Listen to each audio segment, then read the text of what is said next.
ഫ്ലൈറ്റിൽ നിസ്കരിക്കാൻ പറ്റൂല എന്നാണ് പലരുടെയും ധാരണ. അവിടെ മുസല്ലൊന്നും വിരിച്ചിട്ടൊന്നുമില്ല. പക്ഷേ നിങ്ങൾ ഫിഖ് പഠിക്കണം, ഉലമാക്കളോട് ചോദിക്കണം. അപ്പൊ നമ്മൾ എന്താ ചെയ്യേണ്ടത്? അവിടെ തയമ്മം ചെയ്യാനാണെങ്കിൽ നമുക്ക് മണ്ണുണ്ടാവില്ല. അപ്പൊ ചെയ്യേണ്ട പണി എന്താ? നമ്മുടെ മുമ്പിലുള്ള സീറ്റിൽ ഉറക്കടിക്കൊന്നും വേണ്ട, ആ മനുഷ്യൻ അറിയും കൂടി വേണ്ട. മെല്ലെ ഒരു അടി അടിക്കുക, എന്നിട്ട് മുഖം തടവുക, എന്നിട്ട് നീയത്ത് വെക്കേണ്ടത് എന്താ? തയമ്മത്തിന്റെ നീയത്താൻ. ഒരടിയും കൂടി അടിക്കുക, വലത്തെ കൈയും ഇടത്തെ കൈയും ഇതേപോലെ തടവുക. എന്നിട്ട് കാലൊന്നും തടവാൻ പോട്ടെ. ചില ആളുകൾ കാണാൻ ഇങ്ങനെ പിടിച്ചിട്ട് കാലൊക്കെ തടവണം. തയമ്മത്തിന് കാല് തടവലില്ല. ഈ രണ്ടവയവം മാത്രം, മുഖവും മുൻകൈയും മാത്രം.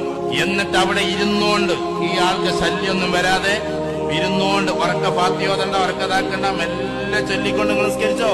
എന്തൊരു രസം ഉണ്ടാകുന്ന ആകാശത്തിലൂടെ സഞ്ചരിക്കുന്ന ഫ്ലൈറ്റിൽ ഇരുന്നിട്ട് 400 ആളുകൾ സഞ്ചരിക്കുമ്പോ നിങ്ങളിരുന്ന് നിസ്കരിക്കുകയാണ്. അള്ളാഹ്ക്ക് എത്രമാത്രം ഇഷ്ടമായിരിക്കും അത്. വായുലോകത്തിലൂടെ പോകുന്ന ഫ്ലൈറ്റിൽ ഇരുന്നിട്ട് പ്രാർത്ഥിക്കുന്ന നിങ്ങളെ ജഗനിയന്താവായ തമ്പുരാൻ എത്രമാത്രം സന്തോഷത്തോടെ ആയിരിക്കും നോക്കുക.